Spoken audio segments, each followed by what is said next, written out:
جل تو جلال تو آئی بلا کو ٹال تو، زیر لب کہتی وہ زبردستی اپنے ہونٹ پھیلاتے اس کی طرف مڑی جہاں وہ چہرے پہ ناگواری سے جائے اسے ڈھونڈنے میں مصروف تھا۔ اس کی آنکھیں خود پہ جمی دیکھ کے حالانکہ گلے کی گلٹی ابھر کے مدھوم ہوئی۔ تم یہاں باغ میں کیا کر رہی ہو؟ اور جو پھول کس خوشی میں توڑے ہیں تم نے؟ جتنی ناگواری سے اس کے چہرے پہ تھی اس سے کہیں زیادہ اس کے لہجے میں تھی۔ میں تو بس چہل قدمی کرنے آئی تھی، لڑکھڑاتی آواز میں بولتے اس نے پھولوں والا ہاتھ نامحسوس طریقے سے اپنے پیچھے کیا۔ میں نے ساتھ کچھ اور بھی پوچھا ہے، لہجہ پہلے سے زیادہ اور سخت تھا۔ وہ پھول یہ تو نہیں، یہ تو نیچے ٹوٹے ہوئے پڑے تھے، میں نے تو صرف اٹھائے ہیں۔ بس صبح صبح جھوٹ بولنے کی ضرورت نہیں، یہ پھول مجھے دو کیونکہ میں اپنی چیزیں کسی کے ساتھ شیئر نہیں کرتا، وہ پھول ہی کیوں نہ ہوں۔ صاحب نے اپنا ہاتھ آگے پھیلایا تو حالے نے مرے مرے انداز میں پھول اس کی ہتھیلی پہ رکھے۔ اب جاؤ یہاں سے، آئندہ مجھے نظر مت آنا۔ صاحب نے ایک طرف ہوتے اسے وہاں سے جانے کا آرڈر دیا تو حالے سکندر وہاں سیکنڈوں میں غائب ہو گئی۔ جب اس کے بھاگے جانے پہ سامنے نے ناگواری سے اس کی پشت کو دیکھا اور خود بھی وہاں سے نکلتا اپنے روم میں آ گیا۔ میں اپنی چیزیں کسی کے ساتھ شیئر نہیں کرتا، جیسے میں تو اس کے ساتھ چیزیں شیئر کرنے کے لیے مری جا رہی ہوں نا۔ اوپر اپنے پورچے میں آتے حالے نے اس کی نقل اتاری اور ساتھ ہی اپنا سر جھٹکا۔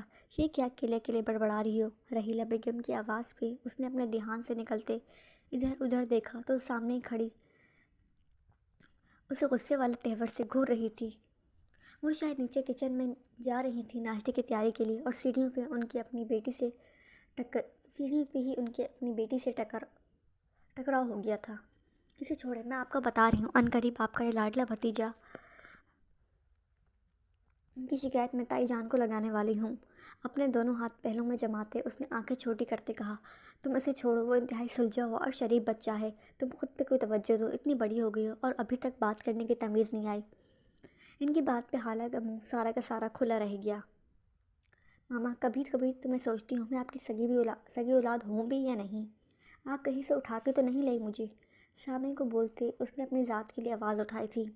خیر اب ایسی بھی کوئی بات نہیں ہے، ہمارا ٹیسٹ اتنا برا نہیں ہے جو ہم تمہیں اٹھا کے لائیں گے، اگر اٹھانا ہی ہوتا کسی فرما بردار بچے کو لے کے آتے۔ ان کی بات سنتے ہی اس کا منہ کھل گیا، جبکہ ان سے تھوڑی دور بیٹھے سیف صاحب کا قہقہ گونجا جس پہ اس کا مزید خون جلا تھا۔ بابا، اس نے احتجاجاً اسے پکارا۔ وہ مسکراہٹ ضبط کرتے منہ پہ انگلی رکھ گئے اور رحیلہ بیگم بھی اسے گھورتے ہوئے نیچے چلی گئی ناشتہ بنانے کے لیے۔ حالے بھی اپنی تازہ ہوئی عزت افزائی پہ پیر پٹکتے اپنے روم کی طرف بڑھ گئیں۔ اس کے انداز پہ سیف صاحب نے مسکراتے ہوئے نفی میں سر ہلایا اور دوبارہ اپنی اخبار کی طرف متوجہ ہو گئے۔ سامنے یہاں دھو کے تیار ہو کے فل یونیفارم میں ناشتے کے ٹیبل پہ آیا۔ گھر کی دونوں خواتین ریحانہ بیگم اور عصمت بیگم نے دل میں ماشاءاللہ کہا۔ سامنے ٹیبل پہ آتے ہی سب سے پہلے عصمت بیگم کے سامنے جھکا تو انہوں نے اس کے سر پہ ہاتھ پھیرا اور دعاؤں سے نوازا۔ پھر یہی عمل اس نے رحیلہ بیگم اور سیف صاحب کے آگے دہرایا۔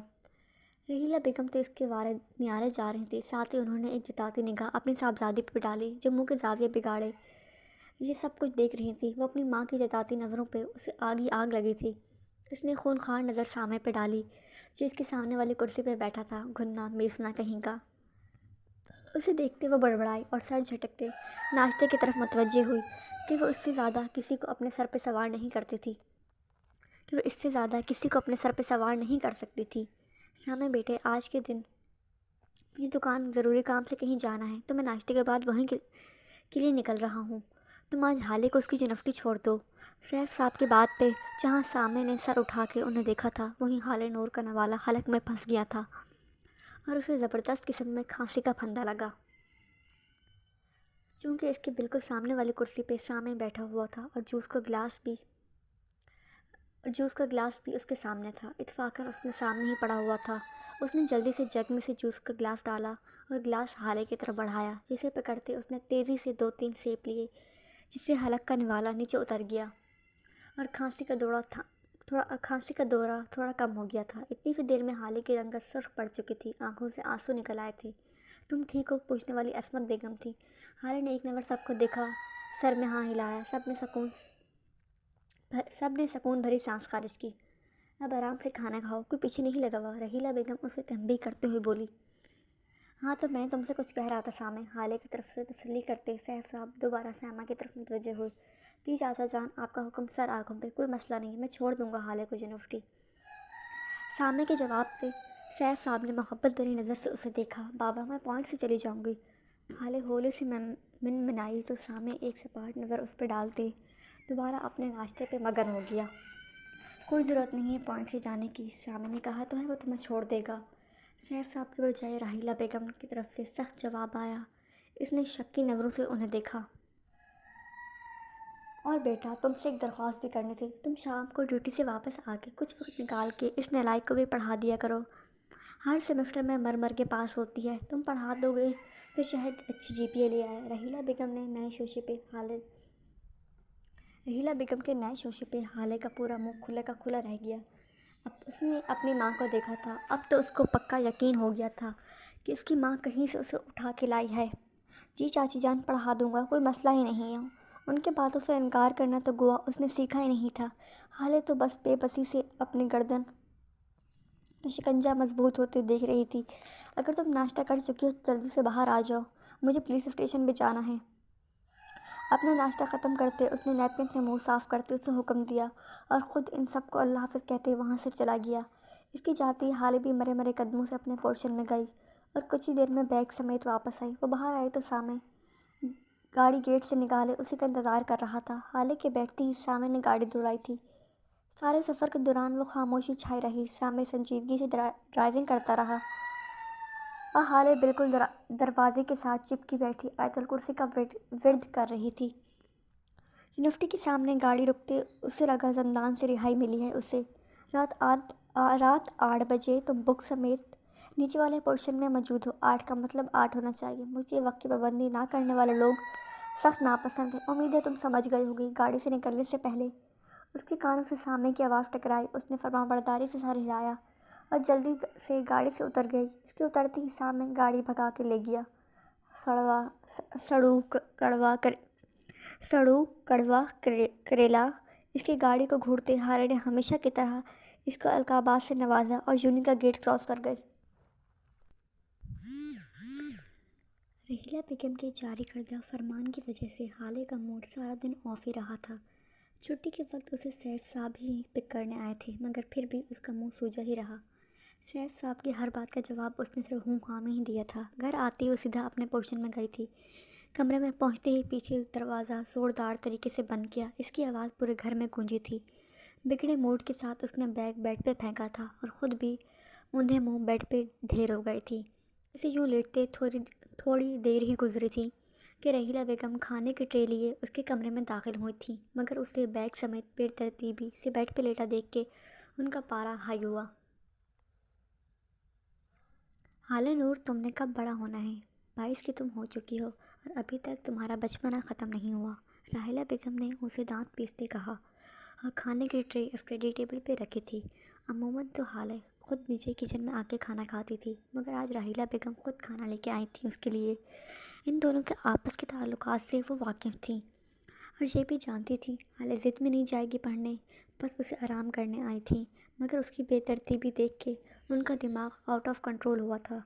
اور جو آپ سگی ماں کے ہوتے مجھ سے فتیلے جیسا سلوک کرتی ہیں، اس نے اسی پوزیشن میں روحان سے لہجے میں سوال کیا۔ کیا بکواس کر رہی ہو؟ رحیلہ بیگم نے اسے گھوری سے نوازا۔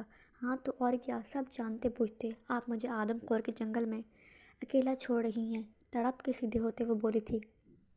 زیادہ فالتو بولنے کی ضرورت نہیں، اٹھو اور کھانا کھا لو، میں ماں ہوں تمہاری، کوئی دشمن نہیں، جو کرتی ہوں تمہارے بھلے کے لیے کرتی ہوں۔ اسٹڈی ٹیبل سے کھانے کی ٹرے اٹھا کے اس کے سامنے رکھتے انہوں نے اپنی بات مکمل کی۔ نہیں کھانا مجھے اور نہ ہی آپ کے لاڈ صاحب سے پڑھنا ہے۔ اس کی ہر دھرمی پہ رحیلہ بیگم نے چند لمحے اس کو دیکھا پھر اس کے سامنے سے ٹرے اٹھا لی۔ نہیں کھانا تو تمہاری مرضی اور جہاں تک پڑھنے کی بات ہے وہ تم جانو اور سامع، میں نے بس اسے کہنا تھا آگے تمہیں پڑھانا اس کی ذمہ داری ہے اور میں جانتی ہوں وہ اپنی ذمہ داریاں خوب نبھاتا ہے، رحیلہ بیگم نے اطمینان سے کہا اور ٹرے سمیت کمرے سے نکل گئی۔ پیچھے حالے نے منہ کھول کے بند دروازے کو دیکھا۔ میری کوئی ویلیو ہی نہیں ہے، آج تو پکا یقین ہو گیا میں ان کی سگی بیٹی نہیں ہوں۔ بے بسی سے بیڈ ہاتھ میں مارا اور دوبارہ تکیے پہ سر رکھتے بیڈ پہ ڈھیر ہو گئی اور سامع کو خود کو پڑھانے سے روکنے کے لیے مختلف تانے بانے جوڑنے لگی اور یہی سوچتے سوچتے کب اس کی آنکھ لگ گئی اسے پتہ ہی نہ چلا۔ وہ جانے کب تک سوتی رہی۔ رحیلہ بیگم نے اسے آ کے جھنجھوڑا اور اس نے آنکھیں کھولی۔ اٹھ جا مہرانی صاحبہ، کب تک سوتی رہیں گی؟ بس قدیں نکالتی جا رہی ہو مگر عقل گھٹنوں میں ہے۔ یہ نہیں کہ نیچے آ کے ماں اور تائی کا ہاتھ پٹا دوں، کب تک وہ دونوں بڑھیاں اکیلی لگی رہیں گی؟ مگر نہیں، تمہیں تو شرم چھو کے نہیں گزری۔ اسے آنکھیں کھولتے دیکھ کے رحیلہ بیگم نے اسے بے نقد سنائی تھیں، جس سے اس کا دماغ بہت جلد بیدار ہوا تھا۔ اس نے منہ بسوڑتے کچھ کہنا چاہا، مگر رحیلہ بیگم کے تیور دیکھتے چپ ہو جانے میں ہی عافیت سمجھی اپنی۔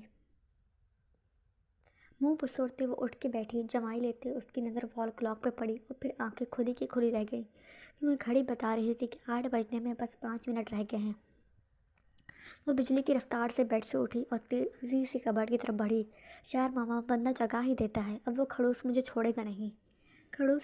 وہ سامنے کو کہہ رہی ہے۔ آخری بات اس نے سرگوشی میں کہی تھی۔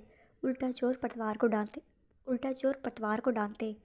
میں تمہیں 3 دفعہ جگا چکی ہوں، لیکن تم تو شاید بھنگ پی کے سوئی تھی، یا پھر ساری زندگی کی نیند آج ہی پوری کرنے کا ارادہ تھا۔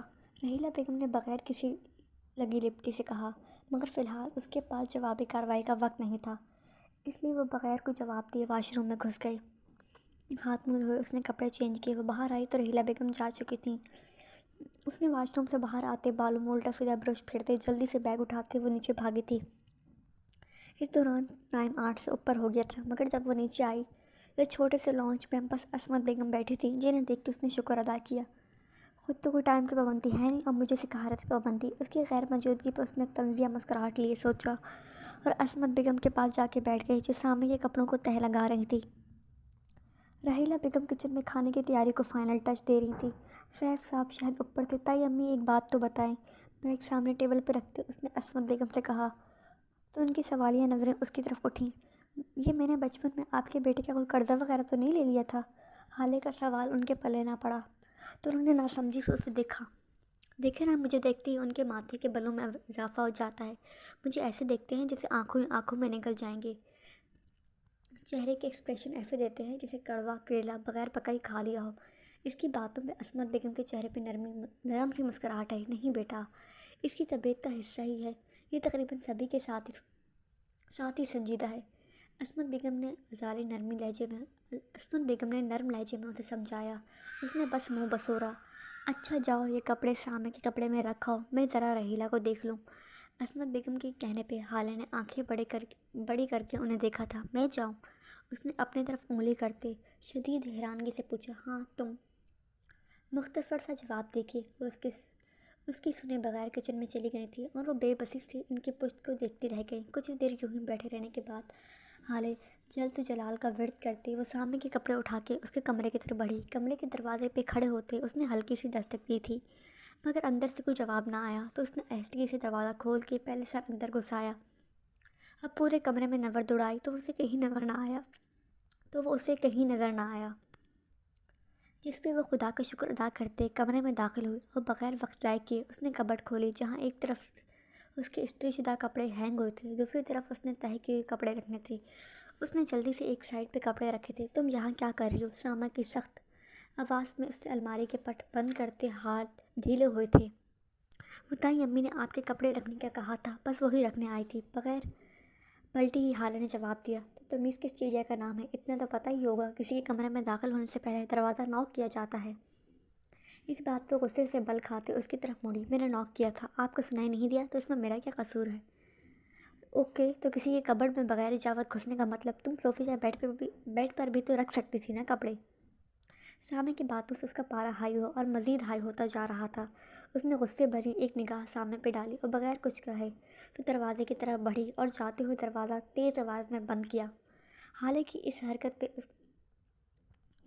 یہ حرکت اس کے لیے ناگواری کا سبب بنی تھی، جس پہ بامشکل قابو پاتے وہ بالوں میں برش کر کے لانج میں آیا، جہاں وہ پھولے منہ کے ساتھ بکس کھولے بیٹھی تھی۔ میں نے 8 بجے کا کہا تھا، پھر 8 سے ٹائم اوپر کیسے ہوا؟ اس کے سامنے ٹیبل کی دوسری سائڈ نیچے بیٹھتے اس نے ٹھنڈے تھار لہجے میں پوچھا۔ اس کے پوچھنے پہ حالے نے جھٹکے سے سر اٹھا کے اسے دیکھا۔ غصے اور خفگی پل میں اڑان چھوڑتے اور ساتھ ہی سوچ کے در کھلتے۔ وہ تو لانچ میں تھا ہی نہیں، تو اسے کیسے پتہ چلا وہ لیٹ آئی ہے؟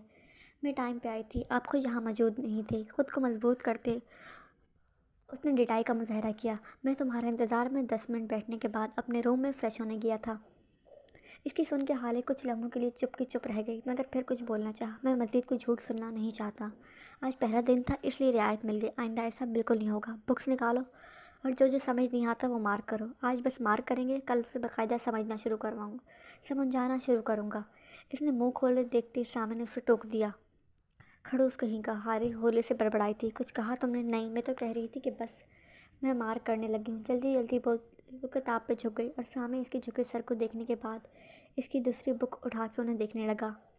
آپ کو نہیں لگتا ہمیں حالے کے بارے میں کچھ سوچنا چاہیے؟ کھانے اور چائے کے بعد سب نے کچھ دیر ٹی وی دیکھا اور پھر سب سونے کے لیے اپنے کمروں میں چلے گئے۔ سیف صاحب نے آتے ہی آج کے دن کے حساب کتاب میں لگ گئے، جبکہ رحیلہ بیگم بیڈ کے ساتھ ٹیک لگائے حالے کے بارے میں سوچنے میں مصروف ہو گئی تھی۔ پھر اچانک اس سیف صاحب کو مخاطب کرتے انہوں نے یہ سوال کیا، سوچنا کیا ہے بیگم؟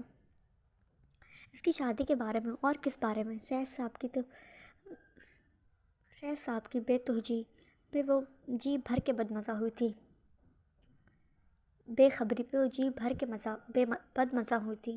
سیف صاحب کی بے خبری پہ وہ جی بھر کے بدمزہ ہوئی تھی۔ اتنی جلدی بھی کیا ہے، ابھی تو وہ پڑھ رہی ہے۔ رسیدوں کو الٹ پلٹ کے دیکھتے ان نے بات ہوا میں اڑائی، ابھی سے کوشش کریں گے تو اس کی پڑھائی مکمل ہونے تک کچھ ہوگا نا؟ کیا مطلب ہے اس بات کا؟ اب کی دفعہ سیف صاحب نے ان کی طرف دیکھتے سخت لہجے میں پوچھا۔ میرا مطلب ہے، آپ جانتے تو ہیں نا اس کا مزاج لاابالی سا ہے، کسی کو بات کو سنجیدہ نہیں لیتی اور نہ ہی اس کا کچن کے کاموں کی طرف رخ ہے، کوئی دھیان ہے، نہ ہی کسی کچن کے کاموں کی طرف اس کا کوئی دھیان ہے۔ ایسے رشتے تو نہیں ملتے، بس لوگ باتیں بناتے ہیں۔ رحیلہ بیگم نے ہڑبڑا کے اپنی بات کی وضاحت دی۔ تو ہمیں کیا ضرورت ہے لوگوں کی فضول باتیں سننے کی؟ ہمارے گھر میں لڑکا موجود تو ہے۔ رحیلہ بیگم کی وضاحت پہ انہوں نے واضح اپنی خواہش کا اظہار کیا، جس پہ رحیلہ بیگم کو خوشی ہوئی تھی، کیونکہ ان کی اپنی بھی یہی خواہش تھی، مگر اور ساتھ ہی تشویش کا شکار بھی ہوئی۔ یہ خواہش میری بھی ہے، مگر ہم اپنی بیٹی ان پہ مسلط تو نہیں کر سکتے۔ اگر ہم اپنی بیٹی ان پہ مسلط کریں گے تو انہیں لگے گا کہ ہم اپنے احسانوں کا بدلہ لے رہی ہیں۔ اچھا چلو، ایک دفعہ کسی بہانے بھابھی سے بات کرنے کی کوشش کرنا اور دیکھنا وہ کیا خیالات رکھتی ہیں، پھر اسی کے مطابق فیصلہ کریں گے، باقی جو ہم سب کے حق میں بہتر ہوگا وہی۔ سیف صاحب کی بات پہ رحیلہ بیگم کو بھی اچھی لگی۔ وہ بیٹی والی تھی، خود اپنی بیٹی کو بے مول نہیں کر سکتی تھی، اس لیے انہوں نے سیف صاحب کے خیالات اچھے لگے۔ انہوں نے کچھ سوچ بھی لیا تھا اور سوچ پہ عمل درآمد کرنے کا ارادہ ان کا کل ہی تھا۔ وہ 3 دن ایسے گزرے، رحیلہ بیگم بس موقع کی تلاش میں رہیں۔ موقع تو ویسے انہیں بہت ملتے تھے، مگر عصمت بیگم سے کچھ کہنے کی ہمت ہی نہیں جٹا پا رہی تھی۔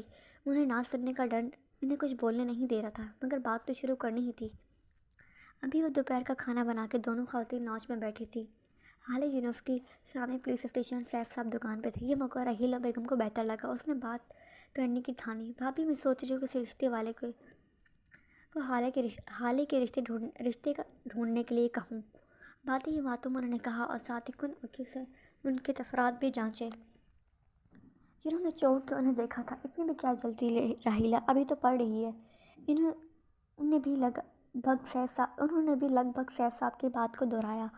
ہاں لیکن بھابھی آپ یہ بھی تو دیکھیں، آج کل اچھے رشتے ملنا کتنی مشکل ہے، ابھی سے تلاش شروع کریں گے تو ہی کوئی بات بنے گی۔ اور حالے کو بھی تو آپ جانتی ہیں وہ کس مزاج کی ہے، اس کی ماں ہونے کے ناطے اس کے مستقبل کے لیے فکر مند ہوں میں۔ رحیلہ بیگم کے لہجے میں فکر تھی۔ اچھا چلو، جیسے تمہیں بہتر لگے ویسے ہی کرو۔ عصمت بیگم کی بات پہ رحیلہ بیگم بہت مایوس ہوئی، مگر جلدی خود کو سنبھالتے انہوں نے بات بدل دی۔ پھر اس دن کے بعد رحیلہ بیگم بہت بجھی سی رہتی تھیں، خواہ حالے کو بھی جھاڑ دیا اور وہ ہکا بکا بس انہیں دیکھتی رہیں۔ سامنے سے پڑھنے کی وجہ سے وہ کمرہ بند کر کے بھی نہیں بیٹھ سکتی تھی، اس لیے بس صبر کے گھونٹ بھر کے رہ گئی۔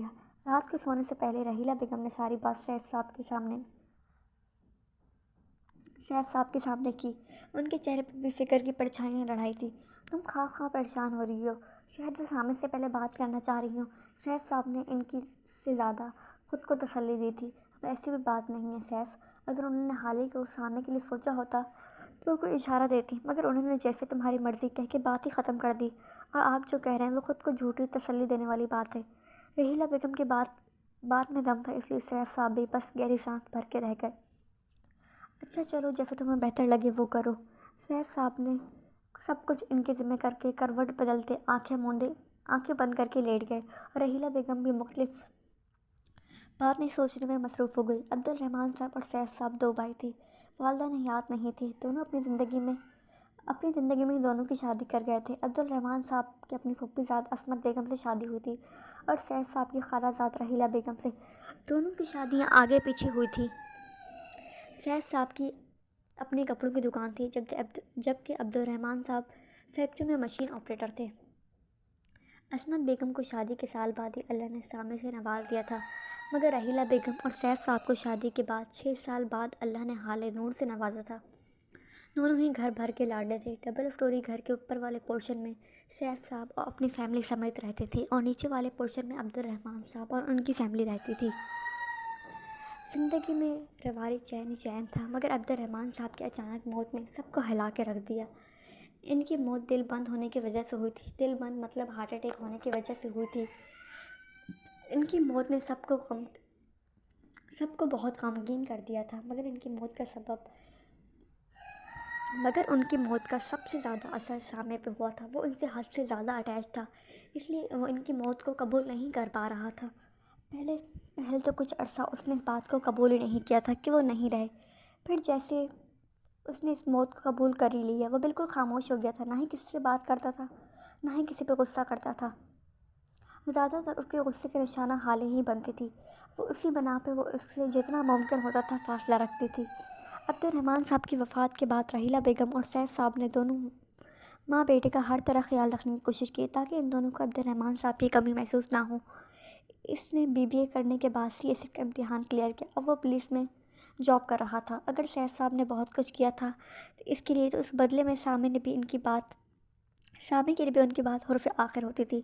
جیسے عبدالرحمن صاحب کہتے ویسے ہی کرتا، مگر وہ اس سے کہ غصہ کم نہ کر سکے۔ وقت کے ساتھ ساتھ سنجیدگی اور غصہ اس کی ذات کا حصہ بن گئے تھے۔ سوری، میں اوپر غلط بول گئی تھی۔ وہ غصہ بھی بہت کرتا تھا اور کسی سے بات بھی نہیں کرتا تھا۔ حالے کو سامنے سے پڑھتے ہوئے کافی دن گزر گئے تھے اور اس کی جان سولی پہ ٹنگی ہوئی تھی۔ اتنی سخت یونی میں پروفیسر نہیں ہوتے جتنے سخت سامع تھا۔ آج بھی وہ معمول کے مطابق بک سمیت نیچے آئی۔ اس وقت عصمت بیگم کے پاس سامع کی کال آئی کہ ایک کیس کی وجہ سے وہ لیٹ گھر آئے گا۔ یہ سنتے ہی حالے کی تو گوا عید ہو گئی تھی آج۔ کم از کم آج کے دن تو اس کی جلاد سے جان چھوٹی۔ اسی خوشی میں اس نے مووی دیکھنے کا پلان بنایا۔ کھانے کے بعد اپنے لیپ ٹاپ سمیت اپنے کمرے میں گھس گئے۔ مووی جب کلائنٹ پہ پہنچی تو اسے چائے پینے کی طلب ہوئی۔ اس نے مووی اسٹاپ کی اور چائے بنانے چلی گئی۔ چائے بس بن ہی چکی تھی جب اسے سامع کی گاڑی کے ہارن کی آواز سنائی دیا۔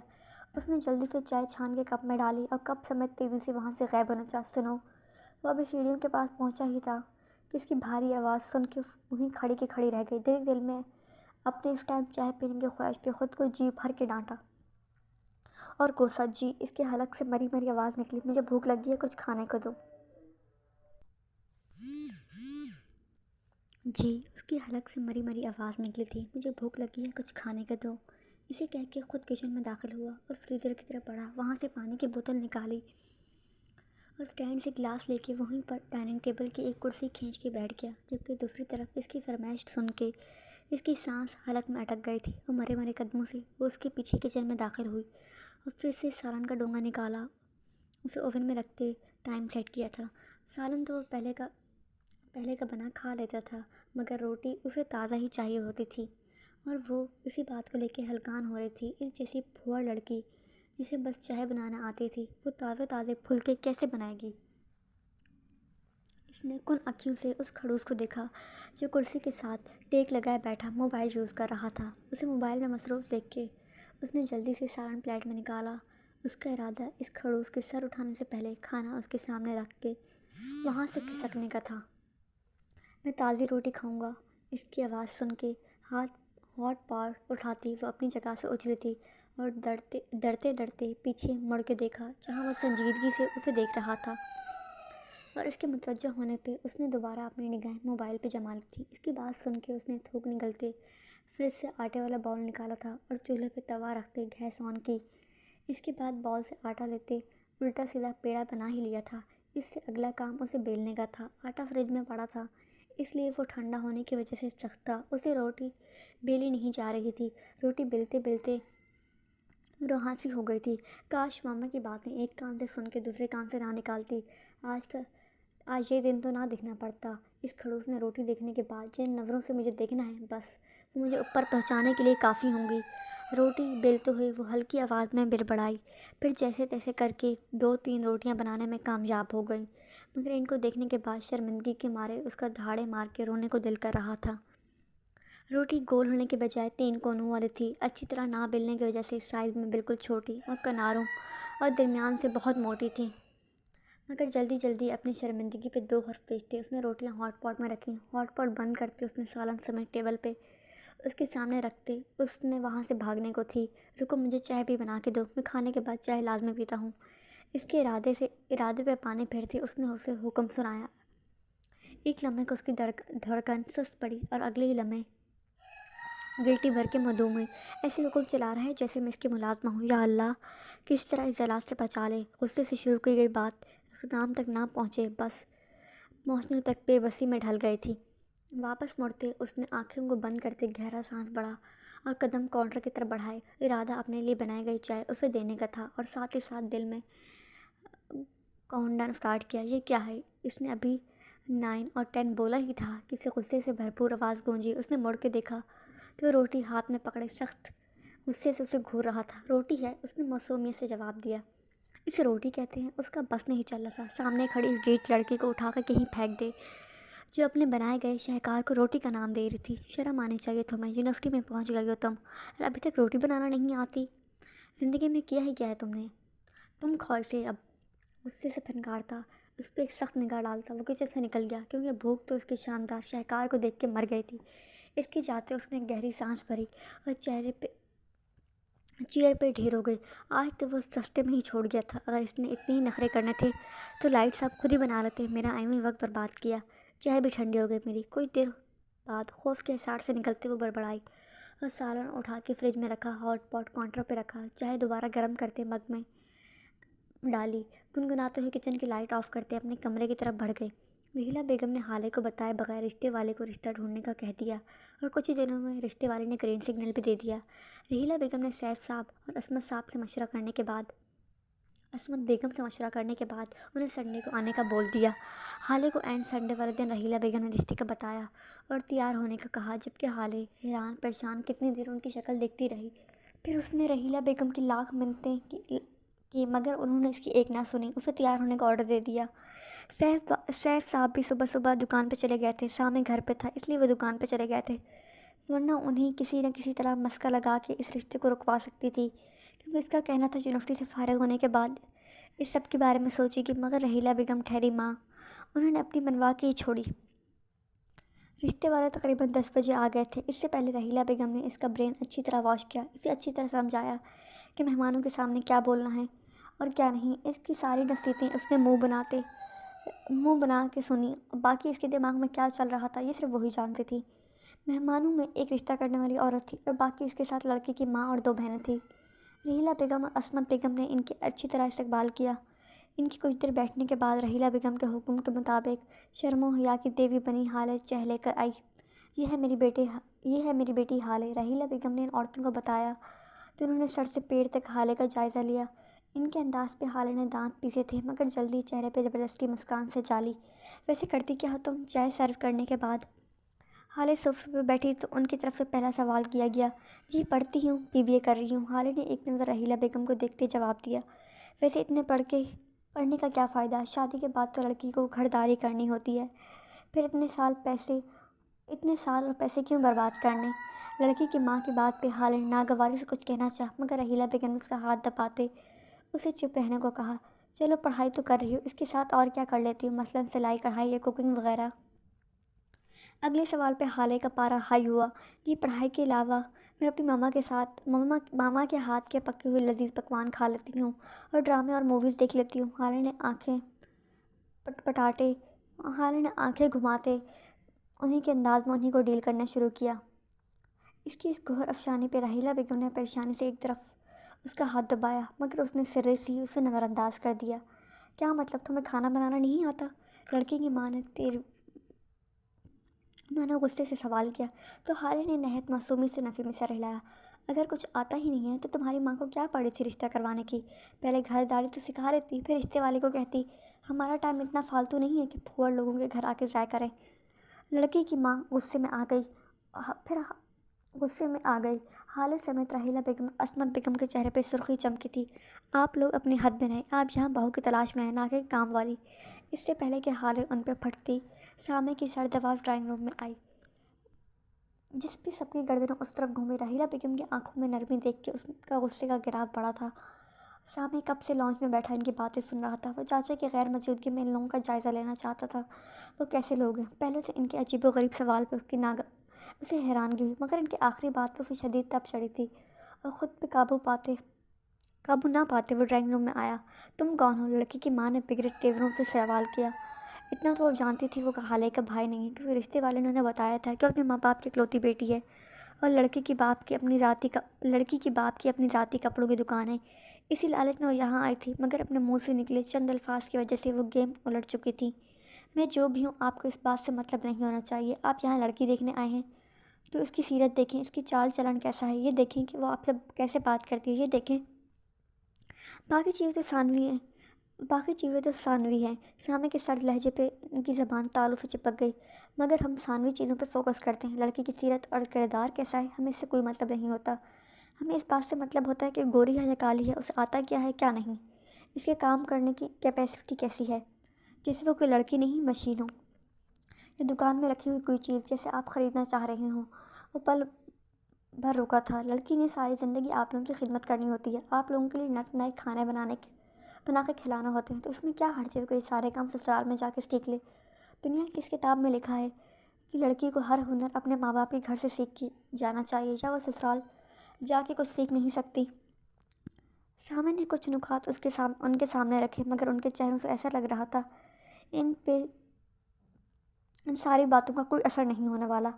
تم جو اتنی بڑی تقریر کر رہے ہو، اگر تمہارے نزدیک ان ساری باتوں کی کوئی اہمیت نہیں تو تم شادی کر لو نا، کیونکہ ہمیں اتنا تو پتہ ہے لڑکی کا کوئی بھائی نہیں ہے۔ ان باتوں پہ سامنے کا کھولتا خون مزید کھولا تھا۔ اگر چاچا جان کہتے تو میں کر بھی لیتا، کم از کم آپ جیسے کم ظرف لوگ یہاں تو نہ بیٹھے ہوتے۔ راحیلہ بیگم، عصمت بیگم نے کچھ حیرانگی سے سامنے کو دیکھا، جبکہ حالے پورے منہ کھولے کھڑی تھی اور دل میں استغفار کر رہی تھی۔ چلو میاں، اب بس اپنا بھرم رکھنے کے لیے لمبی مت چھوڑو۔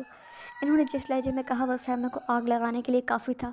اس نے سیکنڈ میں فون نکالا اور سیف صاحب کا نمبر ملایا۔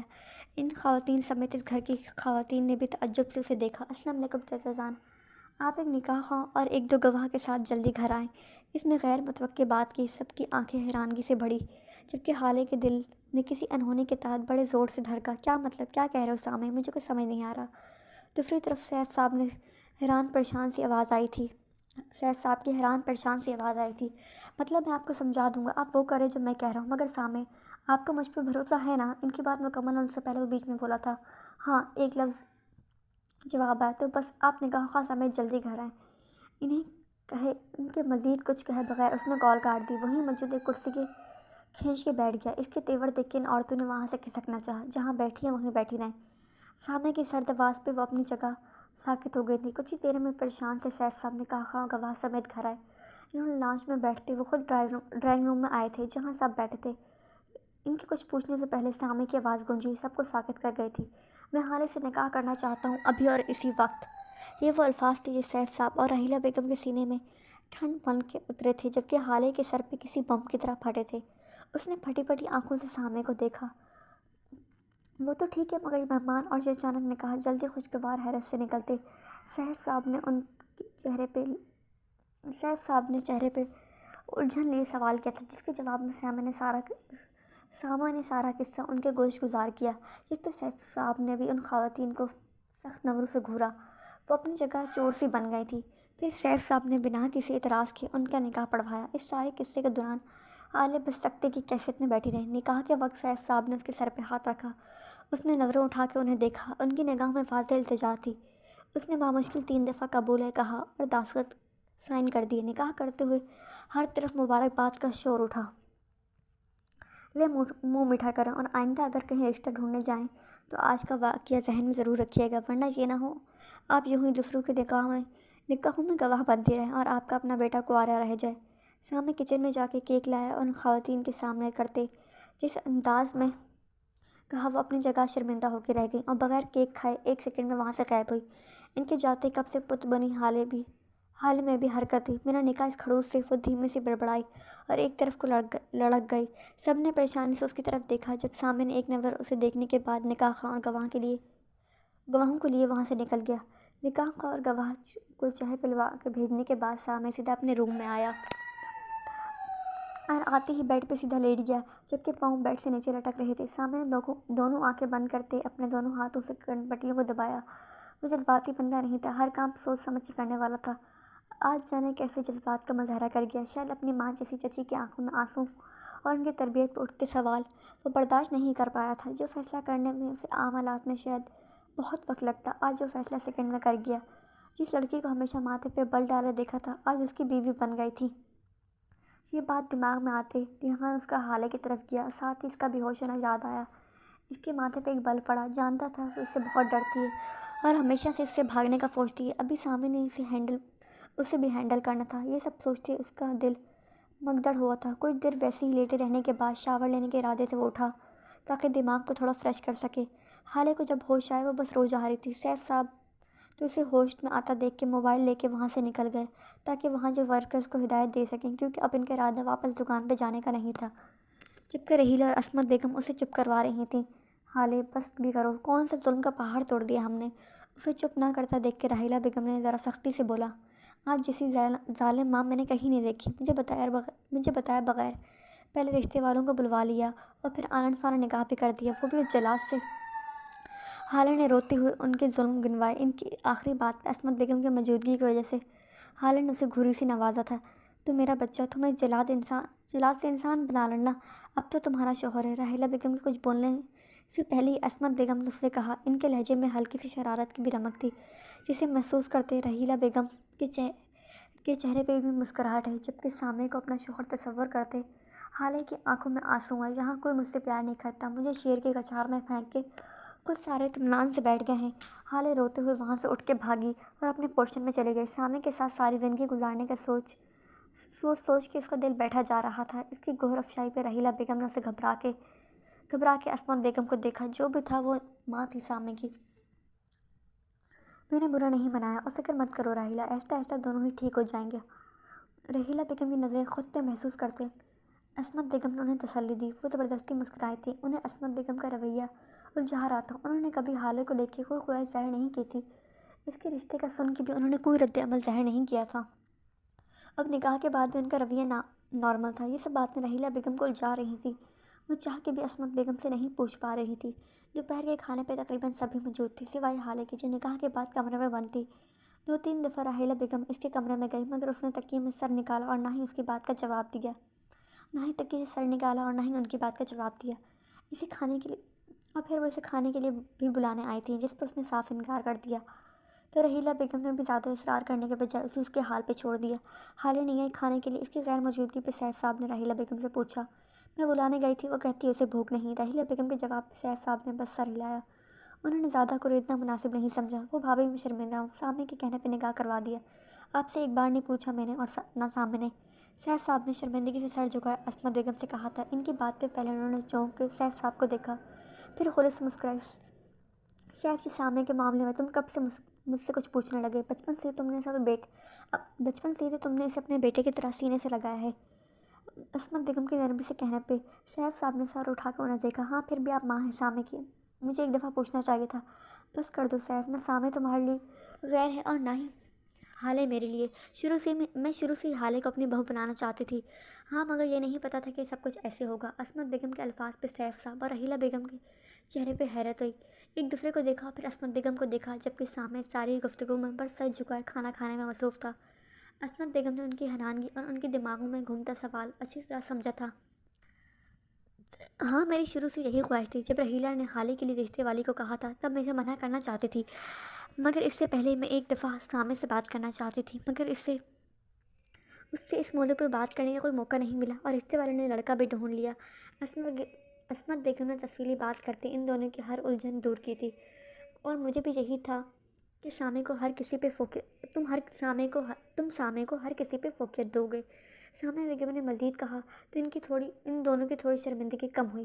جی بھابھی، میں نے بھی سامع کو ہمیشہ اپنے داماد کے روپ میں دیکھا تھا، مگر پھر بھی میں نے سوچا کہیں سامع یہ نہ سمجھے چاچا اپنے پالنے پوسنے کا دھونس جما رہا ہے۔ ایک دفعہ سامنے سر اٹھا کے انہیں دیکھا۔ چاچا جان، آپ نے سوچ بھی کیسے لیا میں ایسا کچھ کہہ سکتا ہوں؟ میرے دل میں آپ کا اور چاچی کا مقام ڈیڈ اور موم جیسا ہے۔ اس کی بات پہ سیف صاحب نے اور رحیلہ بیگم کے چہرے پہ پیاری سی مسکان آئی۔ جانتا ہوں، سیف صاحب نے شفقت بھری نظروں سے اسے دیکھا۔ اچھا اب بس کریں اداسی کی باتیں۔ ہم نے جو سوچنا ہے سوچتے رہ جاتے ہیں، ہوتا وہی ہے جو اللہ چاہتا ہے، اور سامع کا نکاح ایسے ہی ہونا تھا، اللہ کے حکم سے ہو گیا۔ اب ساری باتیں چھوڑیں، بس کھانا کھائیں۔ رات کو سامع 8 بجے لانچ میں آ کے بیٹھ گیا تاکہ حالے کو پڑھا سکے۔ ہفتے والے دن بھی وہ لیٹ آیا تھا، پولیس اسٹیشن تھی، اس لیے حالے کی چھٹی ہو گئی تھی، مگر آج اس کے حالے کو چھٹی دینے کا کوئی ارادہ نہیں تھا۔ اس وقت رحیلہ بیگم عصمت بیگم کچن میں موجود تھیں، جبکہ سیف صاحب اپنے کسی دوست کے ساتھ شام سے نکلے تھے۔ وہ لانچ میں اکیلا تھا۔ سامع نے 10 منٹ انتظار کیا مگر وہ نہ آئی۔ اس کے ماتھے پہ بل ہے۔ کچھ دیر مزید انتظار کیا مگر وہ اپنی نشست سے اٹھا مزید انتظار کرنے کے بعد وہ اپنی نشست سے اٹھا۔ اس کا رخ سیڑھیوں کی طرف تھا۔ وہ سیڑھیاں چڑھتے اوپر والے پورشن میں آیا، حالے کے کمرے کے سامنے جا کے رکا۔ پہلے اس نے دستک دینی چاہی مگر پھر ویسے ہی دروازہ کھول کے اندر داخل ہوا۔ وہ سامنے ہی بیڈ پہ کمفرٹر میں سر رکھے سر سے پیر تک پیک ہوئی پڑی تھی۔ مما، مجھے کھانا نہیں کھانا اور نہ ہی مجھے نیچے جانا ہے۔ آپ بار بار کیوں آ رہی ہیں؟ اسے لگا تھا رحیلہ بیگم ہے، کیونکہ دن میں وہی دن بھر اس کے روم میں چکر لگا رہی تھی، مگر جب اپنی بات کا کوئی جواب نہ ملا تو اس نے منہ سے کمبل ہٹا کے دیکھا اور سامنے کھڑے سامنے کو دیکھ اس کی سٹی گم ہوئی۔ وہ ایک جھٹکے میں کمبل ہٹاتی اٹھ کھڑی ہوئی۔ تم کیوں نہیں آئی بکلے کے نیچے؟ میں کب سے ویٹ کر رہا ہوں۔ سامنے نے ماتھے پہ بل ڈالتے اس سے پوچھا۔ آج بھی؟ حالے نے آنکھیں پھیلائی تھیں۔ کیوں، آج کیا ہوا؟ نہیں، وہ میرا مطلب ہے وہ نکاح۔ حالے کو کچھ سمجھ نہیں آ رہا تھا وہ کیا بولے۔ کیوں، نکاح کے بعد لوگ پڑھتے نہیں ہیں؟ سامنے کے ماتھے کے بلوں میں مزید اضافہ ہوا۔ پڑھتے ہیں مگر اپنے جلاد اور خروش شور سے نہیں۔ حالے بڑبڑائی۔ یہ تمہارے منہ میں بڑبڑانا مجھے زہر لگتا ہے، ورنہ گواری سے بولا۔ میں پوری کی پوری زہر لگتی ہوں آپ کو۔ اس نے دل میں سوچا، زبان سے بول کے اپنی شامت نہیں بلوانی تھی اس نے۔ بیگ لے کے فوراً نیچے آؤ اور مجھے کوئی بہانہ نہیں سننا۔ اسے منہ کھولتا دیکھ سیما نے ہاتھ اٹھا کے حتمی لہجے میں کہا۔ وہ بے بسی سے بیگ اٹھا کے اس کے پیچھے چل پڑی۔ وہ جتنی بھی شیخیاں بگاڑ لے، سامنے کے سامنے اس کی بولتی ہمیشہ بند ہو جاتی تھی، اور وہ بہیو ایسے کر رہے تھے جیسے کچھ ہوا ہی نہیں، اور اس طرح حالے کو بھی اس کے سامنے احتجاج کرنے کا کوئی موقع ہی نہیں ملا۔ رحیلہ بیگم جو اوپر آنے لگی تھی اپنی بیٹی کو سامنے کے پیچھے منہ پھلائے اور بیگ سمیت آتا دیکھ کے انہوں نے مسکراہٹ دبائی۔ انہیں پورا یقین تھا سامنے ان کی بگڑی بیٹی کو سدھار لے گا۔ ان کے پاس سے گزرتے حالے نے ایک شکوہ بڑی نگاہ اس پہ ڈالی۔ وہ انجان بن گئی تھیں، جبکہ حالے بس دانت پیس کے رہ گئی۔ نکاح والے واقعے کو 4-5 دن گزر گئے تھے۔ حالے نے تو پہلے ہی سامنے کے سامنے جاتی کم تھی، اب تو وہ بہت ہی کم جاتی تھی، مگر اب وہ سامنے کو بس ٹیوشن کے ٹائم ہی نظر آتی تھی۔ کہنے کو تو دونوں کا نکاح ہو گیا تھا، مگر دونوں نے اس رشتے کے حوالے سے دل میں کوئی جذبہ نہیں تھا۔ سامنے پولیس اسٹیشن میں اتنا مصروف تھا کہ اس رشتے کے بارے میں سوچنے کا ٹائم ہی نہیں ملتا تھا، اور حالے نے اس جلاد اور کھڑوس سے زیادہ کبھی کچھ سمجھنے کی کوششیں نہیں کی تھی۔ دوسری طرف عید کی آمد تھی، اس لیے عصمت بیگم کا ارادہ عید سے پہلے رخصتی کروانے کا تھا۔ ڈائریکٹ سیاف صاحب سے بات کرنے کے بجائے انہوں نے رحیلہ بیگم سے بات کی۔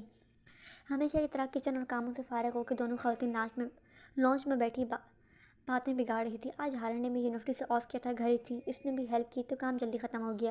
رحیلہ، میں سوچ رہی ہوں اس سے پہلے حالے کو رخصت کروا کے لے آؤں۔ رحیلہ بیگم نے چونک کے انہیں دیکھا۔ اس کے لیے یہ اچانک کی جانے والی بات تھی، وہ اتنی جلدی رخصتی کا کہہ دیں گے انہیں اندازہ نہیں تھا۔ یہ بات سن کے حالے کے بھی قدم ساکت ہوئے جو لانچ میں داخل ہونے لگی تھی۔ بھابھی ابھی کچھ دن ہوئے، نکاح کو، عید بھی نزدیک ہے، آپ کو پتہ ہے عید میں کتنے خرچے نکل آتے ہیں، اگر شادی رکھ بھی لیں تو مشکل نہیں ہو جائے گی؟ رحیلہ بیگم ہچکچائی تھی۔ رحیلہ بیگم کی بات پہ حالے خوش ہوتی، ابھی اسے تھوڑا یقین ہوا تھا کہ ان کی سگی بیٹی ہے۔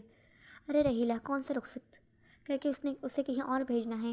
اوپر سے نیچے ہی تو آنی ہے۔ رہی بات جہیز کی، وہ تو ہم نے لینا نہیں ہے۔ عصمت بیگم نے ان کی پریشانی کا حل بتایا، مگر پھر بھی بھابھی، شادی کا خرچہ بھی ہوگا، عید کے لیے قربانی کا جانور بھی لینا ہوگا، مجھے نہیں لگتا سامع اور سیف کا اتنا بجٹ ہے۔ رحیلہ بیگم اتنی جلدی رخصتی نہیں کرنا چاہتی تھی، پہلے وہ اپنی بیٹی کو کچن میں ایکسپرٹ کرنا چاہتی تھی، پھر رخصتی کرنا چاہتی تھی۔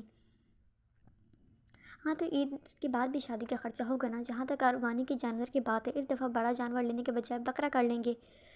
عصمت بیگم کے پاس ان کے ہر مسئلے کا حل تھا۔ میں سوچ رہی تھی پہلے اسے کچن کا کچھ کام سکھا دوں، پھر رخصتی کرتی۔ رحیلہ بیگم نے جھجکتے ہوئے اصل بات بتائی، جسے سن کے عصمت بیگم کے ماتھے پہ ہلکا سا ہاتھ مارا، جبکہ حالے نے دانت پیسے تھے۔ ایک تو ماما کو کچن کے سوا کچھ نظر نہیں آتا۔ رحیلہ، اب تم غیروں والی بات نہ کرو، میں اتنی ظالم بھی نہیں ہوں کہ ہر طرف تسلی کرا کے اسے نیچے والے پورشن میں بھیجنا چاہتی ہو۔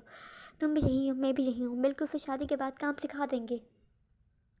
تم پہلے سیف سے مشورہ کر لو، پھر جو بھی بات ہو مجھے بتا دینا۔ دونوں اسی طرح کر لیں گے۔ اچھا چلو میں ذرا پڑوس سے ہو کے آتی ہوں، کافی دن ہو گئے چکر نہیں لگائے۔ عصمت بیگم انہیں بتاتے لانچ کے دروازے کی طرف بڑھیں۔ انہیں آتا دیکھ کے ہالے تیزی سے دروازے کے اوٹ میں چھپ گئی تھی۔ ان کے جانے کے بعد لانچ میں داخل ہوئی۔ میں بتا رہی ہوں ماما، یہ اچانک والا نکاح تو میں نے کر لیا، اچانک والی رخصتی میں بالکل نہیں کروں گی۔ ایسا بولو، اور تمہیں شرم نہیں آتی دوسروں کی باتیں چھپ کے سنتے ہوئے؟ رحیلہ بیگم نے اسے آنکھیں دکھائیں۔ آپ اسے چھوڑیں ماما، میں بتا رہی ہوں میں رخصتی نہیں کروں گی۔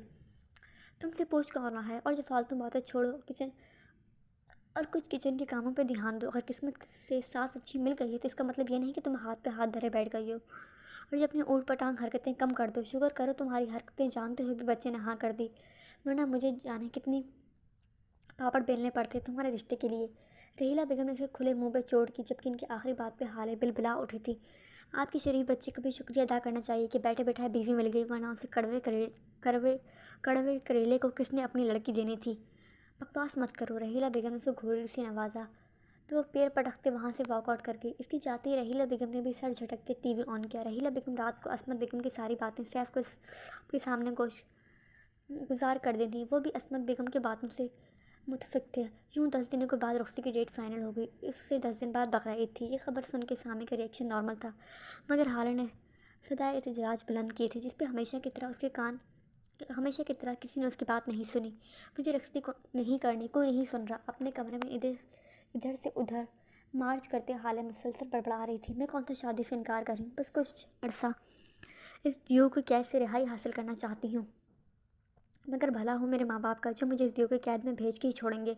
اگر یہ بات اس دیو سے ہی کہہ دوں تو کیسا رہے گا؟ ایک دم اس کے دماغ کی بتی جلی، اس کی آنکھیں کھلی تھیں، مگر اس دیو سے بات کرے گا کون؟ ایک اور سوال اس کے سامنے کھڑا ہوا، جس نے اسے ایکسائٹمنٹ کے غبارے سے ہوا نکال دی۔ اب تو میں ان کی بیوی ہوں، ان سے بالکل بھی نہیں ڈرتی۔ کچھ لمحوں کے بعد اس نے خود کو مضبوط کیا۔ یہ الگ بات ہے دماغ اس بات کی شدت سے نفی کر رہا تھا، مگر اس نے شیر کی کچاڑ میں ہاتھ ڈالنے کا ارادہ کر لیا تھا۔ حالے نے ایک نگاہ گھڑی پہ ڈالی، اس کے آنے کا وقت ہو چکا تھا۔ ایک گہری سانس بھرتے اس نے خود کو پرسکون کرتے نیچے والے پورشن میں آئی، سامع کے کمرے کی طرف بڑھی۔ اس نے ارد گرد کا جائزہ لیا، اسے کہیں نظر نہ آیا۔ کسی کو نہ پا کے وہ سامع کے کمرے کی طرف بڑھی۔ میرے روم میں نوک کے بغیر آیا تھا خڑوس، آج میں نوک کے بغیر جاؤں گی۔ اسی کمرے کے دروازے پر پہنچتے اس نے دستک دینی چاہی، مگر اچانک ہی اس کی انا جاگی، جس کے زیر اثر وہ نوک کے بغیر دھڑلے سے سامع کے روم میں داخل ہوئی، مگر روم میں پہنچتے ہی اسے شرمندگی کا سامنا کرنا پڑا۔ سامع بغیر شرٹ کی یونیفارم کی پینٹ زیب تن کے کبرڈ کے سامنے کھڑے اپنا کپڑے نکال رہا تھا۔ شاید وہ ابھی گھر آیا تھا ابھی شاور لینے جا رہا تھا۔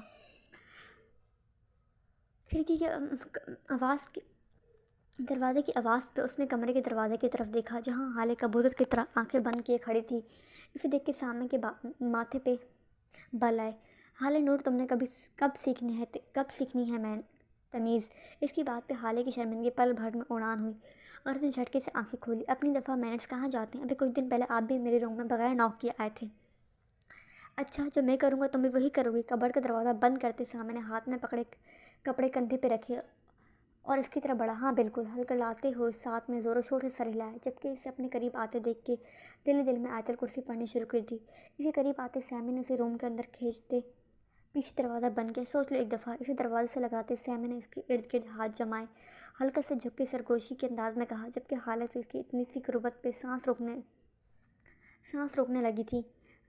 دیکھیں، دور رہیں، آپ میری آواز کو دبا نہیں سکتے۔ حالے نے اپنے لہجے کی لڑکھڑاہٹ پہ قابو پاتے خود کو مضبوط بنایا اور اسے وارننگ دی۔ اچھا، ایسے نہیں تو کیسے دبا سکتا ہوں؟ اس کے چہرے پہ نظریں جمائے سامع نے سوال کیا، جس پہ حالے نے بے بسی سے اسے دیکھا۔ آپ مجھے کنفیوز کر رہے ہیں، اس نے بے چارگی سے کہنے پہ سامع نے گہری سانس بھرتے پیچھے ہوا اور سینے پہ ہاتھ باندھتے کھڑا ہو گیا۔ تو حالے نے سکون کا سانس خارج کیا۔ بولو کیا بات ہے جس کے لیے آپ نے میرے روم میں قدم رکھا ہے؟ یہ جاننے کے باوجود کچھ دنوں بعد آپ مستقبل میں اسی روم میں آنے والی ہیں۔ وہ میں کہہ رہی تھی۔ اس نے بات ادھوری چھوڑی تو سامع نے آئیبرو اچکا کے اسے دیکھا۔ اس کی سنجیدگی دیکھ کے ایک پل کو حالے ڈری تھی کہ آپ پلیز رخصتی کچھ عرصے کے لیے پوسٹ پون کروا دیں، مگر پھر آنکھیں بند کرتے اس نے ایک ہی سانس میں ساری بات کہہ ڈالی، مگر اپنی بات کے جواب میں خاموشی کو محسوس کرتے اس کی آنکھ کھلی کی کھلی رہ گئی۔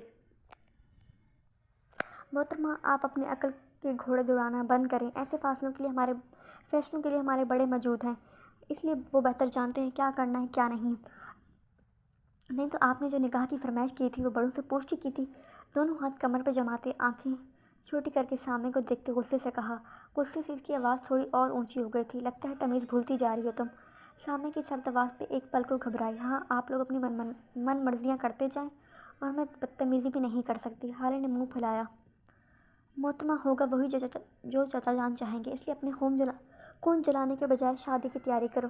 اس کے پھولے منہ کو ایک نظر دیکھتے سامنے نے کندھے اچکائے اور اس کی مزید کوئی فضول بات سنے بغیر واش روم میں گھس گیا۔ گھننا میچنا ہمیشہ کی طرح اسے القابات سے نوازا گیا۔ ہالے ایک نظر واش روم کے بند دروازے کو دیکھا، وہاں سے چلی گئی، مگر جاتے ہوئے روم کے دروازے پہ ایک نظر ڈالتے روم کا دروازہ ایک دھماکے سے بند کیا۔ وہ اپنی دھن میں بغیر ادھر ادھر نگاہ ڈالے سیڑھیوں پہ چڑھ گئی۔ راہیلہ بیگم نے اسے حیرت سے سامنے کے کمرے سے نکلتے ہوئے دیکھا۔ کیا ہوا ہالے، اور تم سامنے کے روم میں کیا کرنے گئی تھی؟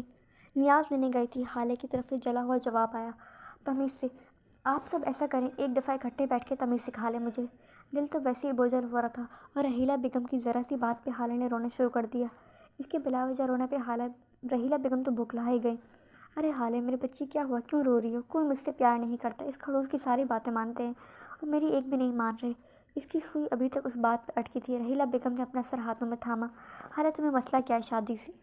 راہیلہ بیگم کا لہجہ عاجزی سے بھرپور تھا۔ مجھے مسئلہ شادی سے نہیں، آپ کے لاڈلے بھتیجے سے بغیر کسی رشتے کے انہوں نے ساری زندگی مجھ پہ دھونس جمائی ہے۔ اب تو انہیں حق بھی مل گیا ہے، ان کا جو دل چاہتا وہ کریں گے، مجھے نہیں کرنی شادی۔ اس کی اوٹ پٹانگ بہن سن کے راہیلہ بیگم نے دانت پیسے تھے۔ تمہارا کچھ نہیں ہو سکتا۔ راہیلہ بیگم نفی میں سر ہلاتے وہاں سے چلی گئی۔ اس کی جانے پہ ہالے کے آنسو میں مزید اضافہ ہوا۔ پھر رخصتی کے درمیان والے 10 دن ایسے گزرے جیسے ان پہ پر لگے ہوں۔ ہالے بس سیف صاحب سے بات کرنے کے لیے موقع ڈھونڈتی رہ گئی اور شادی کے کارڈ چھپ کے آگے اور بٹ بھی گئے۔ دوسری طرف سامنے نے آفس سے خود بھی شادی سے عین ایک دن پہلے چھٹیاں لیں اور ہالے کو بھی اس بات پر عمل درآمد کروایا۔ اس دوران وہ معمول کے مطابق اسے ٹیوشن دیتا رہا تھا۔ ایک دفعہ ہالے نے ضد میں ڈنڈی مارنے کی کوشش کی جسے سامنے ناکام بنا دیا۔ وہ بس تلملا کے رہ گئی۔ شادی کا فنکشن میرج ہال میں کیا گیا۔ سیف صاحب نے زیادہ لمبا کام نہیں کیا تھا، بس قریبی رشتے داروں کو بلایا تھا۔ پورے فنکشن کے دوران ہالے کا منہ پھولا رہا تھا، بس فوٹو سیشن کے دوران بھی سامنے کی گھوریاں محسوس کرتے زبردستی چہرے پہ مسکراہٹ سے جائی۔ سامنے گولڈن شیروانی میں سر پہ کالا سجائے جچ رہا تھا اور ہالے محرون لہنگا چولی جس پہ دیدہ زیب کام ہوا تھا۔ رخصتی کے وقت راہیلہ بیگم تھوڑا ایموشنل ہوئی۔ بے شک رخصت ہو کے اس نے ایک پوشن سے دوسرے پوشن میں ہی جانا تھا، مگر پھر بھی ان کا دل بھر آیا تھا۔ اس کی آنکھیں نم دیکھ کے ہالے نے جو رونا اسٹارٹ کیا سب کے لیے سنبھالنا مشکل ہو گیا۔ وہ تو ویسے ہی رونے کا بہانہ ڈھونڈ رہی تھی۔ ارے بس بھی کر دو ہالے، تم نے کون سا بیاہ کے ہم دوسرے سیارے پہ بھیج رہے ہیں اور جو تم نے دریا بہا دی ہیں۔ اسے چپ نہ ہوتا دیکھ کے راہیلہ بیگم اپنے اصلی روپ میں آئی۔ ان کی بات پہ سامنے نے بے ساختہ امڑ آنے والی مسکراہٹ کو قابو کیا، مگر ہالے اسے مسکراہٹ دباتے دیکھ چکی تھی۔ سامنے کی مسکراہٹ اور راہیلہ بیگم کی پھٹکار نے جلتی پہ تیل کا کام کیا۔ وہ شدت سے رونا شروع کر چکی تھی۔ اس کے رویے نے سب کے ہاتھ منہ پھلا دیے۔ اس کی حرکت پہ سامنے کے مسکراتے تفرات واپس غصے میں بدل گئے۔ وہ ہالے کے رویے کے پیچھے چھپی وجوہات کو اچھی طرح سمجھ رہا تھا۔ اس نے کسی کی ایک نفونتا دیکھ اس نے گہرا سانس بھرا اور چہرے پہ مصنوعی مسکراہٹ سے جاتے ہالے کے کندھے کے گرد بازو پھیلائے جس پہ ہالے نے اپنا دلہن ہونا پشت ڈالتے اپنا پورا منہ کھول کے سامنے کی حرکت دیکھی۔ سامنے نے اس کی شکل دیکھ کے دل میں دانت پیسے تھے، مگر بظاہر مسکراتے ہوئے راہیلہ بیگم کو تسلی دی اور ہالے کو گاڑی کی طرف لے کے بڑھا۔ اس کے بیٹھانے کے بعد وہ خود دوسری طرف آ کے بیٹھ گیا۔ اس کے بیٹھتے ہی گاڑی آگے بڑھی، مگر ہالے اسے ہنواز آنکھیں اور منہ پھاڑے دیکھ رہی تھی۔ اس کی حرکت پہ ڈرائیونگ پہ بیٹھے سامنے کے دوست اور اس کے ساتھ بیٹھی بیوی کے چہرے پہ مسکراہٹ آئی۔ اپنا منہ بند کرو اور سیدھی ہو کے بیٹھو، تمہارا یوں گھر جا کے جی بھر کے دیکھ لینا۔ اس کی طرف ہلکا سا جھکتے سامنے نے ضبط سے اونچی آواز میں کہا تو ہالے جلدی سے سیدھی ہوئی۔ ساتھ ہی سامنے نے تمہارا ہی کہنے پہ اس نے دل میں استغفار کہا۔ گھر پہنچنے پر عصمت بیگم کچھ لڑکیوں کے ساتھ پھولوں کی پلیٹیں تھامے ان کے استقبال کے لیے کھڑی تھیں۔ رخصتی سے کچھ دیر پہلے گھر آ گئی تھیں۔ پھر کچھ مزید رسموں کے بعد ہالے کو سامنے کے کمرے میں پہنچا دیا گیا۔ بظاہر تو نارمل بیٹھی سامنے کا انتظار کر رہی تھی، مگر اندر سے دل سوکھے پتے کی طرح کانپ رہا تھا۔ کچھ دیر میں سامنے کمرے میں داخل ہوا تو ہالے کی ہاتھ میں پکڑے ہوئے کلچ پہ گرفت مضبوط ہوئی۔ وہ کمرہ لاک کرتے اسی کی طرف بڑھا جو گھونگھٹ نکالے بیٹھی اسی کا انتظار کر رہی تھی۔ یہ تم آج کے سارا دن کیا بیوقوفیاں کرتی ہو؟ تمہارے ایکسپریشن سے لوگ یہی سمجھے ہوں گے نا یہ شادی گن پوائنٹ پہ کی جا رہی ہے۔ ہالے کو اس سے کوئی اچھی امیدیں تو نہیں تھی، مگر پھر بھی اس کی یہ باتیں سن کے اس کا بلڈ پریشر ہائی ہوا۔ اس نے ایک جھٹکے سے گھونگھٹ الٹا۔ اسے دیکھ کے ایک پل سامع کا دل دھڑکا، مگر اپنے دل کو نظر انداز کرتے اس کے چہرے پہ سخت افراد ہی سجائے رکھے تھے۔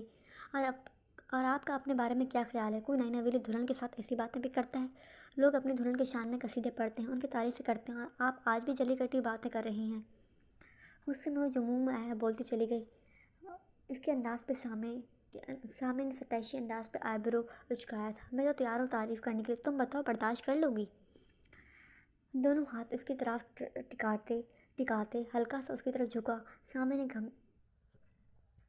سامع بس ہو گئی نا ہوا ٹائٹ؟ اس کی لرزتی پلکوں پہ نظر جمائے سرگوشی میں کہا گیا، اور حالے کی پہلے سے ہی دل میں ادھم مچی دھڑکنیں مزید تیز ہوئیں۔ زبان تو جیسے تالو سے چپک گئی تھی۔ اسے کچھ پل یوں ہی دیکھنے کے بعد سامع گہری سانس بھرتے پیچھے ہوا۔ دیکھا نہیں برداشت کر پاؤ گی، اس لیے تعریف کو کسی اچھے وقت کے لیے اٹھا کے رکھوں؟ سامع نے کہا، مگر حالے نے زبان کھولنا تو دور کی بات اسے نظر اٹھا کے بھی نہیں دیکھا۔ میں جانتا ہوں یہ سب کچھ اچانک ہوا، تم قبول نہیں کر پا رہی، اس لیے میرے خیال ہے ہمیں اس رشتے کو خود کو تھوڑی اسپیس دینی چاہیے تاکہ ہم آسانی سے ایڈجسٹ ہو سکیں۔ جب ایڈجسٹ ہو جائیں گے تو تعریف بھی کر دیا کروں گا کہ مجھے گھورنا بند کرو، اور آج برات ولیمہ اکٹھا ہی ہو گئے ہیں تو بس کل کا دن ریسٹ کرو، تھکن اتارو اور پرسوں سے یونیورسٹی جاؤ۔ ویسے بھی عید کی چھٹیاں ہونے والی ہیں تو اتنے دن یونیورسٹی نہ جا کے آئے ہوئے وقت کیوں ضائع کرنا؟ سامع اپنی بات ختم کر کے اٹھ کھڑا ہوا، جبکہ اس کی باتوں پہ حالے کا منہ ایک دفعہ پھر کھل چکا تھا۔ ہاں، یہ تمہاری موت دکھائے۔ وہ یاد آنے پہ پلٹا، جیب سے ایک باکس نکال کے اس کو دیا، حالے کی طرف بڑھایا۔ اس کے تفرات دیکھ کے سامع کا دل قہقہ لگانے کو چاہا، مگر اپنے چہرے پہ سنجیدگی کا لبادہ اوڑھے ہی کیس اس کی طرف بڑھایا اور خود کبرڈ سے کپڑے نکالتے واش روم میں چلا گیا۔ سارا موڈ خراب کر دیا۔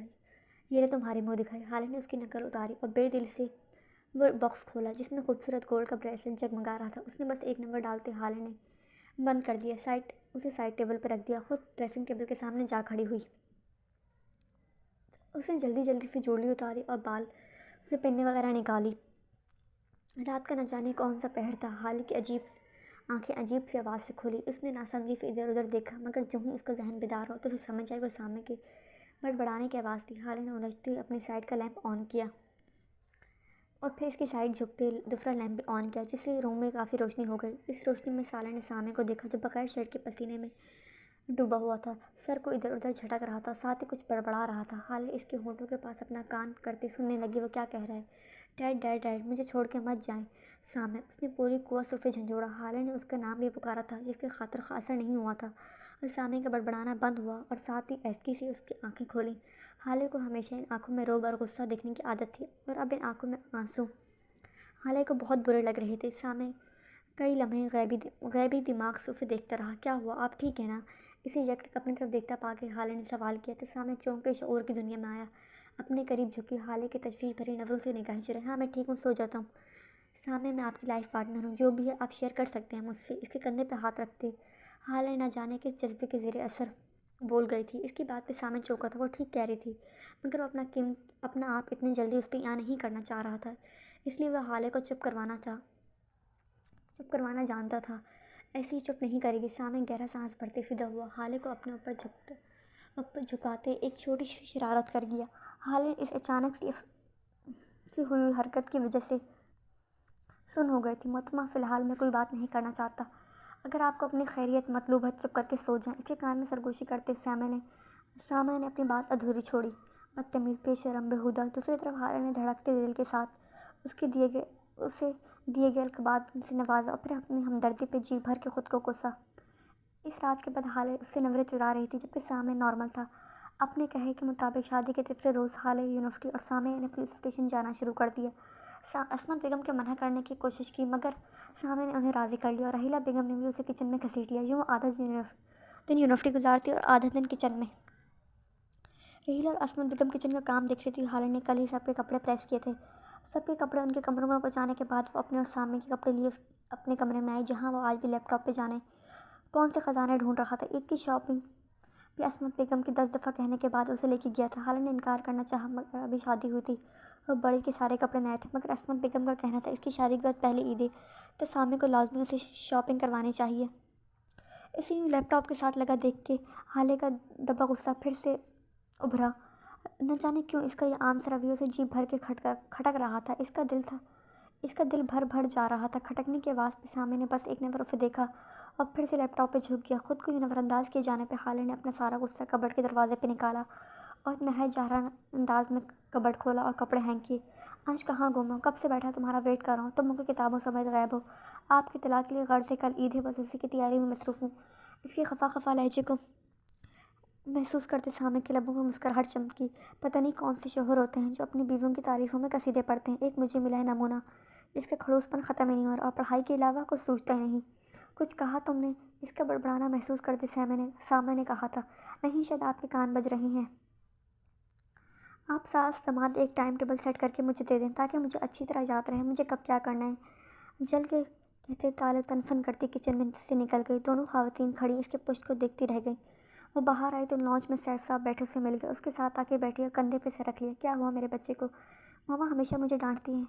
میں پوچھتا ہوں تمہاری ماما کو کیوں ڈانٹتی ہیں؟ وہ میری بیٹی کو، اب تو اس کی شادی ہو گئی ہے، سیف صاحب نے مصنوعی غصے سے کہا تو مسکرائی۔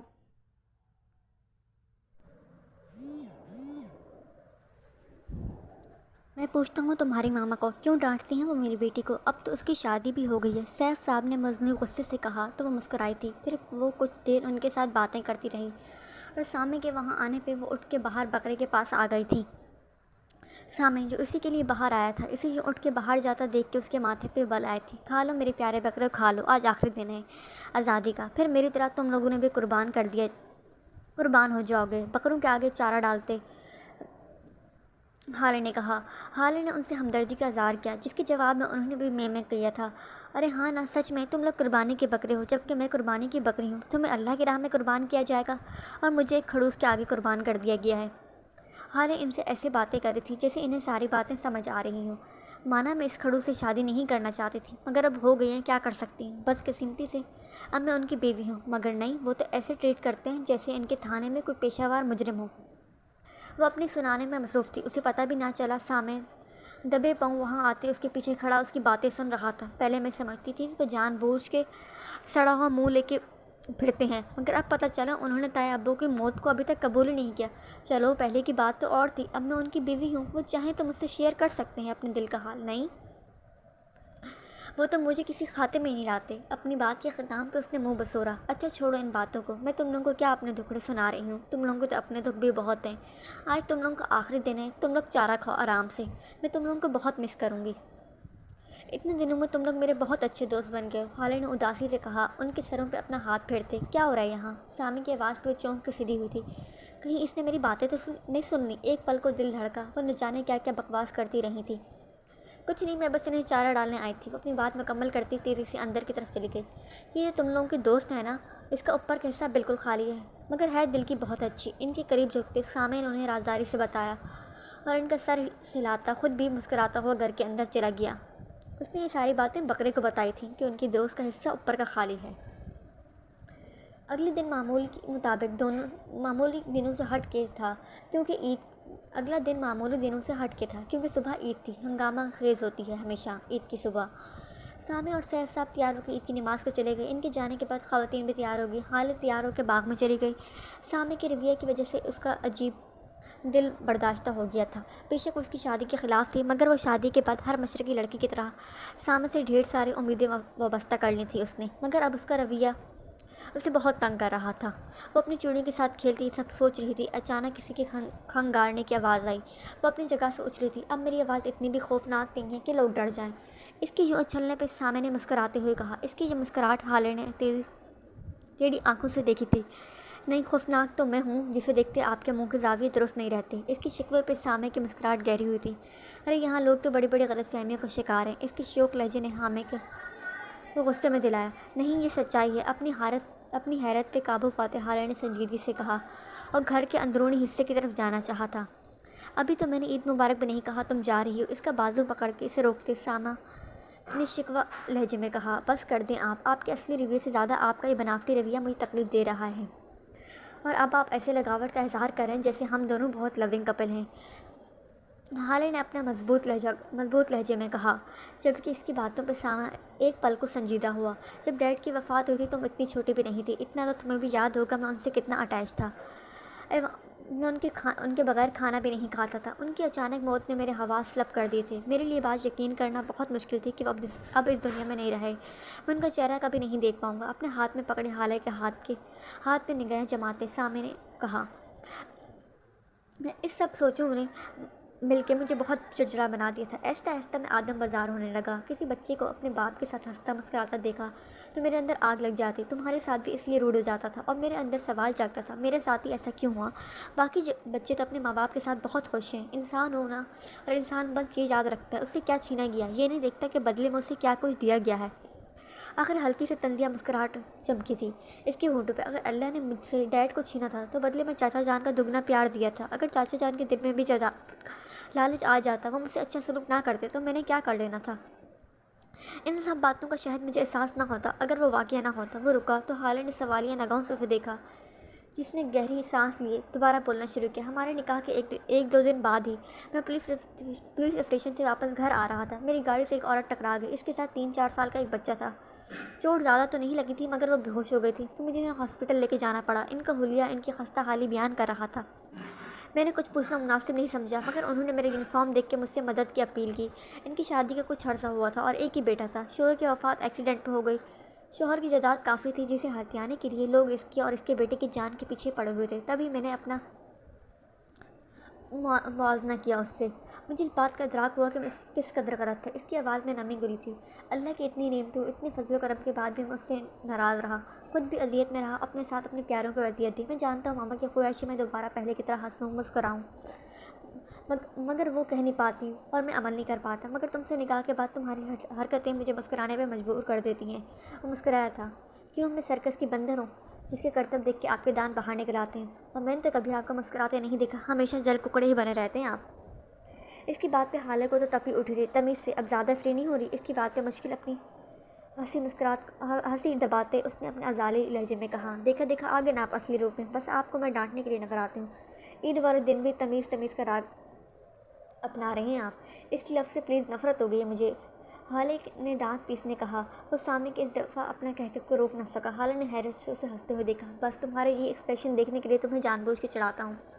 میں یہ نہیں کہوں گا کہ مجھے تم سے طوفانی قسم کا عشق ہو گیا ان چند دنوں میں، مگر ہاں میں تمہاری طرف اٹریکٹ ضرور ہو رہا ہوں، مگر اٹریکشن کے عشق میں بدلنے کے آثار مجھے پورے نظر آ رہے ہیں، کیونکہ جب لڑکی پیارے ہونے کے ساتھ ساتھ شرارتی بھی ہو تو پھر محبت میں عشق ہوا کرتا ہے۔ سامع کے مسکرا کے کہنے پہ حالے نے شرما کی نظریں جھکا لی۔ اس کا ہاتھ سامع کے ہاتھ میں تھا۔ خیر تم بھی پہلے مجھ سے شادی کے لیے راضی نہیں تھی، مگر اب میری توجہ کی خیریت؟ اس کی جھکی نظروں کو اپنی نظروں کے حصار میں لیتے سامع نے سوال کیا۔ بس آپ کے غصے اور خلوص پن کی وجہ سے آپ سے بھاگتی تھی، ورنہ میں بھی اندر سے مشرقی لڑکی ہوں جو نہ چاہتے ہوئے بھی شوہر سے امیدیں وابستہ کر لیتی ہیں۔ وہ اس کی طرف کھینچی چلی جاتی ہے۔ اس کے دھیمے سے کہنے پہ سامع نے کتنے ہی لمحے اسے دیکھتا رہا۔ چلو چھوڑیں ان باتوں کو، آج عید قربان ہے، آج سب جانور قربان کریں گے، جبکہ میں آج کے دن اپنا فضول غصہ اناجت سب قربان کرتا ہوں۔ عید مبارک۔ اپنے پسندیدہ سفید پھولوں کے پودے سے ایک پھول توڑ کے اس کی طرف بڑھایا تھا۔ آپ تو اپنی چیزیں کسی کے ساتھ شیئر نہیں کرتے، جب زندگی شیئر کر لی تو پیچھے کیا رہ گیا؟ سامع نے کہا، اگر یہ باتیں تو میں بھی وعدہ کرتی ہوں اپنے سارے سستی آلسی پنا اور کام چوری کی قربانی کرتی ہوں، آپ کے سارے کام اور مما کے سارے دیے کام خوش دلی سے کروں گی۔ خیر مبارک۔ اچھا چلو اندر چلتے ہیں، چاچا جان انتظار کر رہے ہوں گے، تمہارے دوستوں کو قربان کرنے کے لیے کسائی بھی تو لانا ہے۔ یہ سب کچھ کلیئر ہو گیا تو سامع نے کہتے ہوئے اپنے قدم آگے بڑھائے اور حالے بھی اس کے ساتھ چلنے لگی۔ وہ جو ہی باتیں کرتے آگے جا رہے تھے تو گھر کے باقی تینوں لوگوں نے حیرت سے ان لوگوں کو دیکھا۔ خیر ہے، آج وہ مشرق اور مغرب اکٹھے کیسے؟ سوال پوچھنے والی عصمت بیگم تھی۔ ان دونوں نے جواب دینے کے بجائے ایک دوسرے کو دیکھا اور ہنس پڑے۔ سامع کو ہنستے دیکھ کے ان تینوں کی حیرت پہ اضافہ ہوا، کیونکہ بامشکل مسکرانے والا بندہ آج ہنس رہا تھا، مگر سب کو یہ تبدیلی اچھی لگی۔ تینوں ہی دل میں ماشاءاللہ کہا، جبکہ ان کے چہروں پہ حیرت اور خوشی دیکھتے سامع کا دل سرشار ہوا تھا۔ ساتھ ہی اسے افسوس ہوا کہ اس نے ایویں اپنی بے بنیاد سوچوں کی وجہ سے ان سب چہروں کو اس خوشی سے محروم رکھا، مگر اس نے دل میں ارادہ باندھ لیا تھا کہ وہ اب تک کے رویے کا ازالہ انہیں ہر خوشی دے کے کرے گا۔ اور ان سب کی سب سے بڑی خوشی تو اپنے بچوں کی خوشیاں تھیں۔ یہ دنیا ہے جہاں کسی کی بھی زندگی پھولوں کی سیج سے سجی نہیں ہوتی، ہر کوئی اپنی زندگی میں جنگ لڑ رہا ہوتا ہے، اس لیے ہمیں چاہیے کہ اپنے حصے کی جنگ لڑیں اور ہر بات کا الزام قسمت پہ ڈال کے اسے کوستے رہتے ہیں، کیونکہ اللہ کچھ لیتا ہے تو بدلے میں کچھ دیتا بھی ہے۔ اب یہ انسان پہ کچھ بدلے کو پہچانتا ہے یا بس ناشکری کرتا رہتا ہے۔